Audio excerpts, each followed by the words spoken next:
Halo semuanya, perkenalkan nama saya Ivana Felicia dengan NIM 240911220020 dari kelompok 16 dengan dosen pengampu Dr.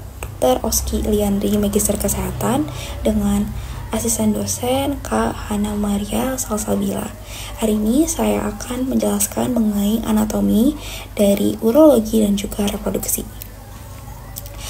Pertama-tama, saya akan memulai penjelasan dari anatomi, terkhususnya di organ genitalia maskulina atau organ reproduksi pria. Pertama, saya akan menjelaskan mengenai organ testis, kemudian ada ductus epididymis, dan juga ada vas deferens atau ductus deferens. Nah, jadi testis ini sendiri merupakan organ utama dalam sistem reproduksi pria yang berfungsi sebagai tempat produksi dari sperma dan juga hormon testosteron. Testis ini terletak di dalam kantong skrotum yang letaknya itu di luar dari rongga abdomen untuk menjaga suhu lebih rendah dari suhu tubuh. Jadi di bawah suhu normal tubuh atau 36,5 derajat. Kira-kira itu suhunya itu 34 derajat, jadi dia sedikit lebih rendah dari suhu normalnya tubuh, yang memang penting untuk keberhasilan dari proses spermatogenesis. Testis ini kemudian dilapisi oleh lapisan pelindung yang disebut dengan tunika vaginalis di bagian luar, yang terdiri dari lapisan parietalis dan juga lapisan visceralisnya. Di dalam testis terdapat tubulus seminiferus juga yang menjadi tempat berlangsungnya pembentukan dari sperma yang cukup kompleks, yang melibatkan nanti sel-sel germinal dan juga sel-sel pendukung atau sel-sel Sertoli. Kemudian hormon testosteron ini juga berperan dalam pengembangan ciri fisik dari pria tersebut. Kemudian untuk struktur epididimidis, ini merupakan saluran yang melingkar, yang merupakan letaknya itu di permukaan testis yang berfungsi untuk menyimpan dan juga memantangkan dari sperma. Nah, untuk struktur dari epididimidis ini itu dibagi menjadi 3 struktur. Ada bagian caput atau kepala, kemudian ada bagian badan atau korpusnya, kemudian dia ada bagian ekor atau kaudanya. Epididimidis ini juga berfungsi untuk membuahi sel telur dan juga memberikan kemampuan motilitas. Kemudian sperma akan dialirkan diproduksi tubulus seminiferus melalui dan dia akan menuju ke rete testis di bagian sini atau mediastinum testis, dan dia akan disalurkan ke ductus epididymitis. Selanjutnya sperma ini juga akan melewati tubulus selanjutnya, yaitu di ductus deferens yang di sini. Dari ductus epididymitis kemudian ke ductus deferens. Nah, ductus deferens ini adalah salah satu saluran yang tebal dan juga berotot yang membawa sperma dari epididymidis ke saluran uretra pada saat melakukan ejakulasi. Jadi dia merupakan ekor yang memanjang dari ductus epididymidis melewati daerah inguinalis hingga menuju ke ductus ejaculatorius selanjutnya. Jadi untuk singkatnya di bagian testis ini sendiri bisa dilihat nanti setelah perpanjangan dari tunika albuginea di sini itu ada, nanti dia akan membentuk tempat-tempat seperti itu yang dinamakan dengan lobuli testis. Lobuli testis ini mempunyai sekat yang namanya septula testis. Nah, di dalam lobuli testis inilah yang didapat tadi tubulus seminiferus convolutus, di mana di sini terjadi pembentukan sperma. Nah, di dalam lobuli testis ini terdapat beberapa sel germinal dan juga sel pendukung seperti itu. Nah, setelah sperma ini dibuat di dalam lobuli testis, di dalam tubulus seminiferus, kemudian dia akan menuju ke bagian mediastinum testis.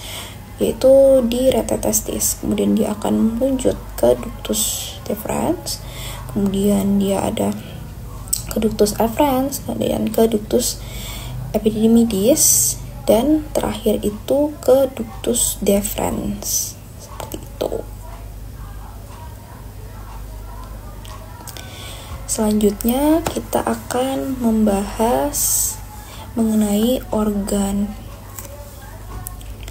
yaitu kelenjar prostat, kemudian juga terdapat kelenjar vesicula seminalis di sini, kemudian prostat, dan juga glandula bulbo uretrales atau nama lainnya, nama klinisnya glandula Cooper.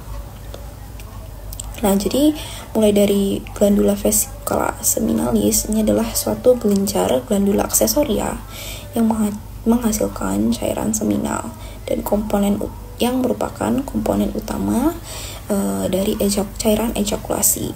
Cairan inilah yang nantinya akan mengandung fruktosa sebagai sumber energi bagi sperma serta zat-zat lain yang menjadi kelangsungan hidup bagi fertilisasi dari sperma ini sendiri, seperti misalnya prostaglandin dan juga protein. Vesicula seminalis ini letaknya itu di belakang dari vesika urinaria, bisa dilihat di sini vesika urinaria, kemudian di sini adalah glandula dari vesicula seminalis itu sendiri. Kemudian dan ductusnya akan bergabung dengan vas deferens, membentuk ductus ejaculatorius di sini. Di sini adalah awal dari ductus ejaculatorius.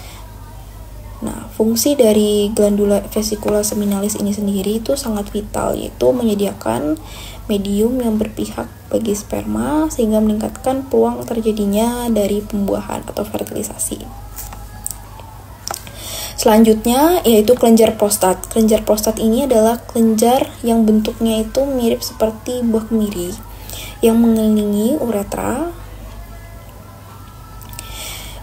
pada bagian awal, tepatnya di bawah kandungan kemih atau vesika urinaria.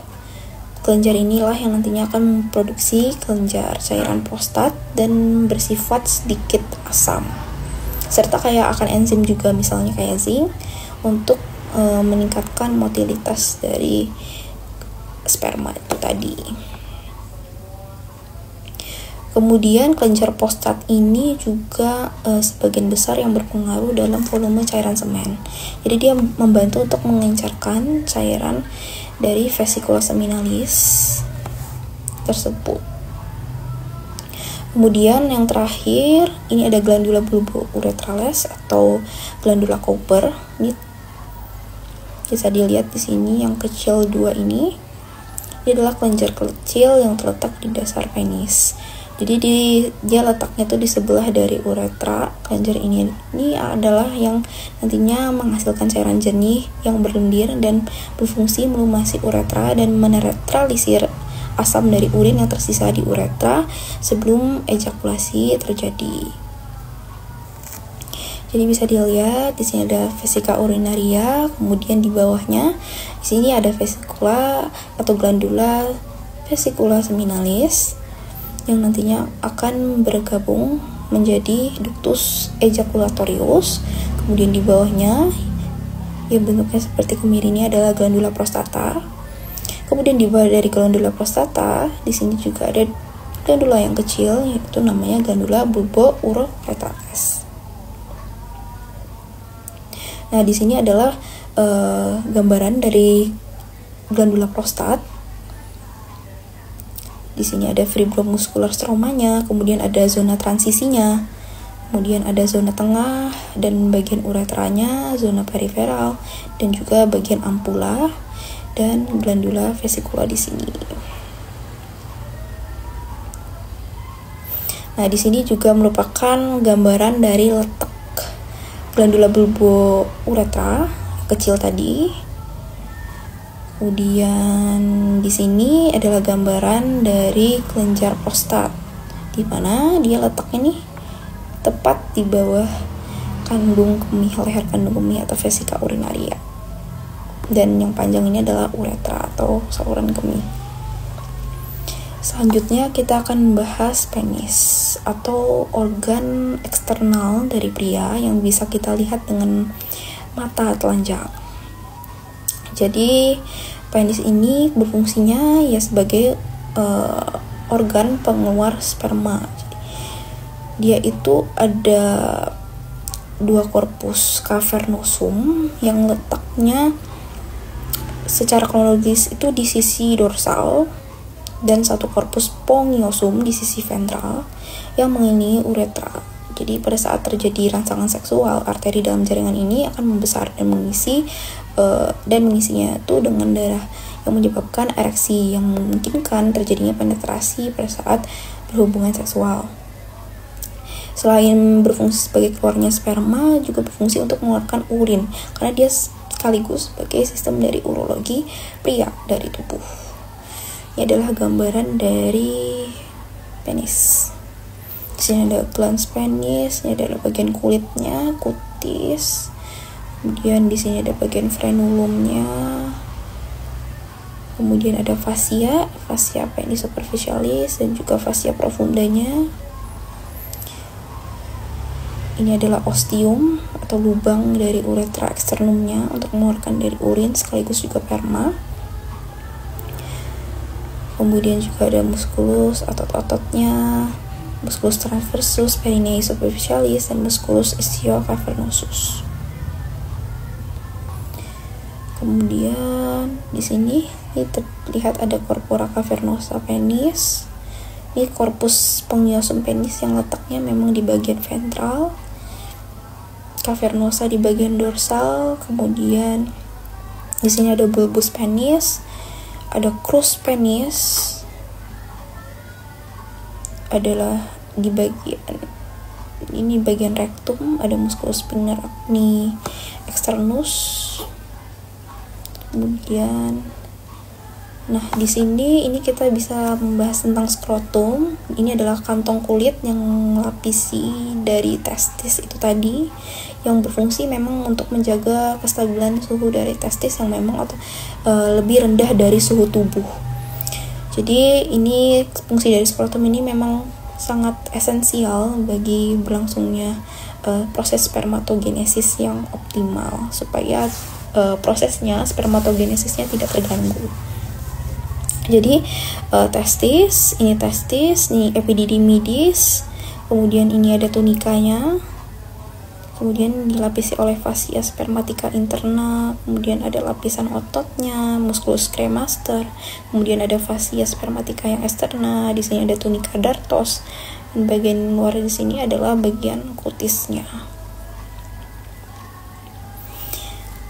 Kemudian ini adalah jalur pesarafan dan juga vaskular dari organ genitalia maskulina, organ reproduksi pria yang memang menyuplai darah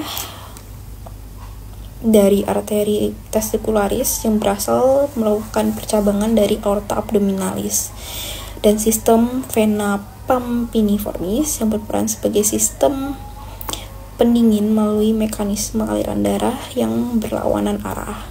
Saraf juga tadi ada saraf simpatis dan juga saraf parasimpatis yang berfungsi untuk melakukan pengaturan ereksi dan juga pengaturan dalam mengeluarkan cairan kemih. Seperti itu. Selanjutnya kita akan masuk ke organ genitalia feminina atau organ reproduksi wanita. Yang pertama ini adalah organ reproduksi wanita yang eksternal. Pertama kita akan bahas mengenai vulva dan juga perineum. Nah, di sini bagian-bagiannya ada labium minus, kemudian ada labium majus. Jadi sepasang antara labium minus dan labium majus ini. Kemudian dari labium minus ini akan membentuk suatu bangunan namanya glans clitoridis atau klitoris, bangunan klitoris. Kemudian di bagian sini adalah mons pubis yang merupakan batas dari organ eksternal femina. Kemudian ada commissura di ujung ini, commissura labium anterior. Kemudian juga ada commissura labium inferior posterior di sini. Kemudian ini ada bagian dari anus. Kemudian di sini ada muara glandula vestibularis. Di sini ada ostium vagina atau lubang vagina. Kemudian ada vestibulum vagina. Kemudian ada muara dari ductus uretra di sini, saluran kencing. Kemudian ada ostium atau lubangnya uretra externum. Kemudian next kita akan bahas mengenai ovarium, uterus, dan juga sekaligus dari bagian vagina. Jadi mulai dari bagian vagina di sini, kemudian di sini ada fornix ya, fornix vagina yang lateralis. Kemudian kita akan masuk ke bagian cervix uteri atau leher rahim. Di sini terdapat juga otot-otot penunjang, misalnya ligamentum cardinale atau nama lainnya ligamentum McEnroe. Di sini juga terdapat ostium anatomicum uteri internum. Kemudian isthmus uteri, biasanya isthmus uteri pada wanita muda atau wanita yang masih belum mengalami kehamilan itu masih belum terlihat. Jadi yang terlihat jelas itu memang cervix atau leher dari uterus atau leher rahim. Kemudian di sini ada corpus uteri, dan di bagian atasnya yang melindung seperti ini adalah fundus uteri. Dia letaknya di antara cornu uteri, kedua cornu uteri. Kemudian di sini adalah ostium uterinum tubae, dia akan menuju ke tuba fallopi atau tuba uterina. Di sini adalah tuba uterina yang pars uterina, kemudian di sini ada yang pars isthmus, dan paling besarnya itu namakan pars ampula. Nah, kemudian di sini masuk ke bagian infundibulum, pars infundibulum, kemudian ada garis-garis nih, di sini terlihat garis-garis namanya plica tubariae. Dan kemudian di ujungnya ini terdapat fimbria. Nah, dan di sini lanjutan dari sini dinding uterus, ini kemudian ke ligamentum ovari proprium, penunjang dari ovarium. Kemudian di sini ada ligamentum suspensorium ovarii yang berisi dari arteri dan juga vena ovarica. Selanjutnya di sini adalah tampakan dari luarnya di bagian dari ovarium. Kemudian ada tampak depannya itu mesovarium. Kemudian ada ligamentum tadi penunjang. Ini adalah bagian dari ureter, corpus uteri, corpus luteum nih. Ini adalah fimbri, ostium abdominale, bagian infundibulum, ampula, isthmus, bagian dari fundus uteri, mesosalpinx di sini, yang juga menunjang dari tuba fallopi atau tuba uterina. Selanjutnya yang terakhir yaitu kita akan membahas mengenai kelenjar payudara atau kelenjar mame. Di sini batas-batas dari kelenjar mame itu terletak di kosta 2 sama kosta ke-6.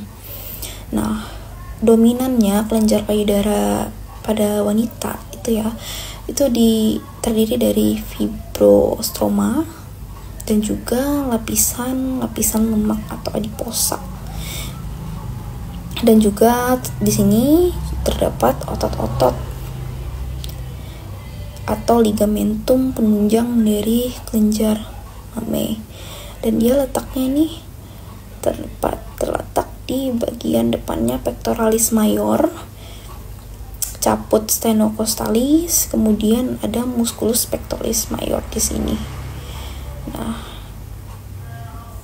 kemudian dia letaknya juga di depan dari pulmo atau paru-paru. Di bagian luarnya terdapat areola mame, kemudian ada papila mame.